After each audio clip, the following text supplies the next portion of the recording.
Άιτε, γεια σας παιδιά, και είμαστε εδώ με ο Γιάννης Κοτρούτσονα και ο Δημήτρη Αποστολάκη και θα κάνουμε some soccer tricks. Έλα πάμε. Wow! Πω. Α, ναι. Τι ωραίο.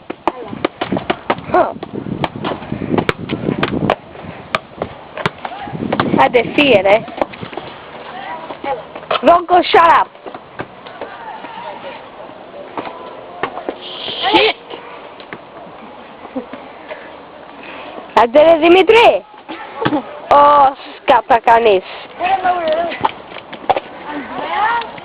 Ζήκο, γεια σας. Τούτο είναι το καινούριο Μπίμπο TV. Και το $5 τι ωραίο. Και εγώ τι έχω εδώ. Έχω ένα... Έχω ένα $20. Εδώ, κοίτα, και τι άλλο έχουμε ο Ζήκος με το Coca-Cola και MotoGP και εγώ, ο Ανδρέας.